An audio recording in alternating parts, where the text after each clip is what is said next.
Hi guys, and welcome back to another Motivation Monday video.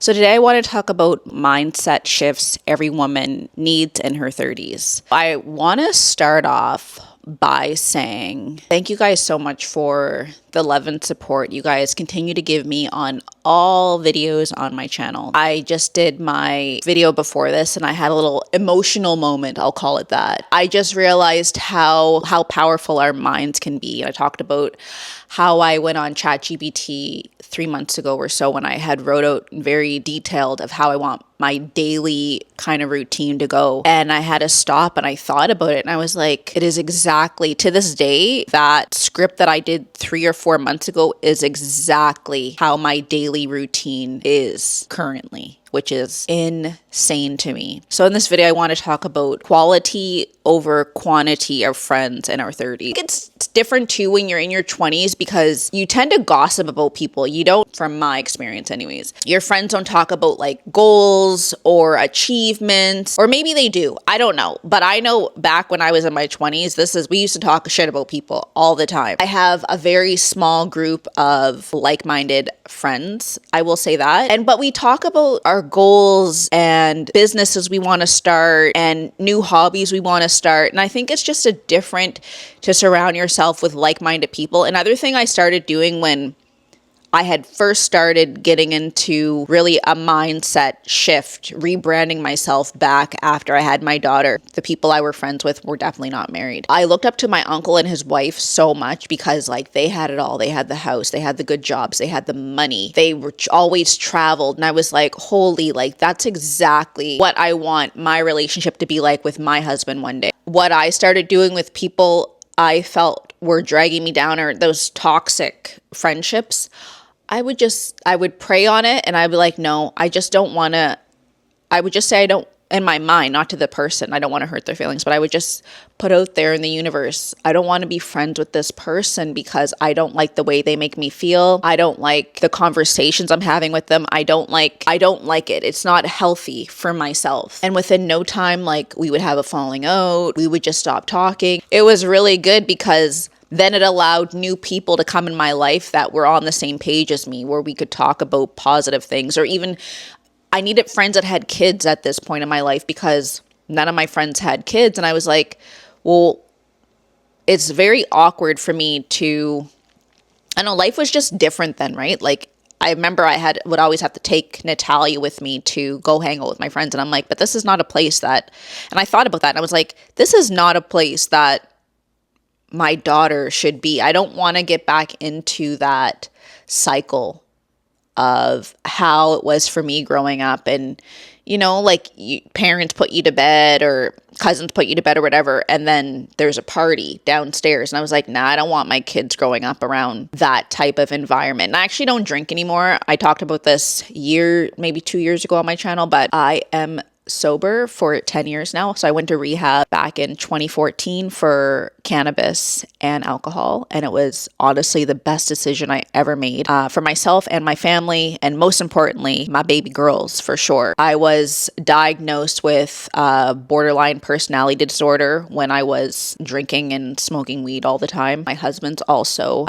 in recovery. He has been clean and sober for, I think it's going on 16 years now. I also want to talk about building your wardrobe. This is something I also feel that it's a mind shift in your 30s where before I would always buy stuff, it was just on sale. Like I didn't care. I just needed to have the quantity of having all of these clothes in my closet that I never wore because I didn't like them. Maybe like 4 years ago was like, I want to start like a capsule wardrobe. I'm like, I want to not necessarily buy all expensive pieces, but I want to buy things that are more basic. I'm not someone that typically wears color because I have hyperhidrosis. So if I do wear color previously, because I do get Botox in my arms now, but before I would sweat all the time. So my wardrobe was very limited, but I would still buy things that I knew I physically could not wear because they would show sweat. Can't really speak for everyone because everyone has their own budget. Everyone's in their own walks of life and I get that. You're going to buy whatever it is you can afford, which I totally get. When you're able to be in a better financial position, definitely invest in some better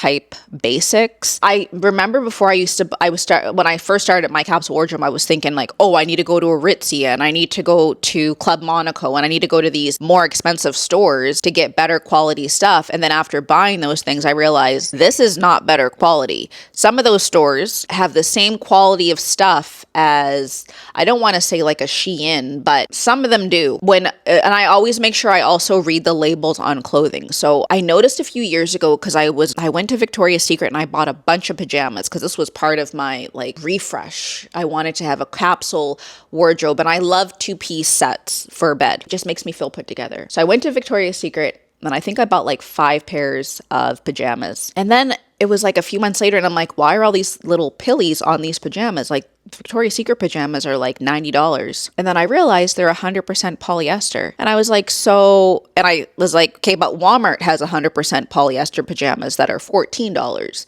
So, you know what I mean? Like, just be smart and do your research. I feel when you decide to go out and buy stuff, I always read labels. I always read tags. If I'm going to buy something online, I always do my research. I always read reviews, just so that way I know that it's going to be worth my money, because there's nothing I hate more than wasting money on anything. Something I had to really learn how to do was learning to say no without guilt. Another topic I want to touch on is prioritizing health and peace over hustle. I know that I love self-care. I love pouring back into my own cup. I love being able to be my best mentally and physically. Part of that is going to tie into taking care of myself, whether that's maintenance. So when I look in the mirror, I feel put together, or gym memberships, that type of thing. So I make sure I do invest back in like my physical and mental health all the time. Prioritizing health and peace over hustle. And I think hustle ties into work. So I know a lot of us, especially working from home, we tend to be really bad at maybe not drinking water, not going to the washroom, not taking our breaks. I've realized over the last few years how a lot of these big corporations work, where they close departments and then that stuff is put on other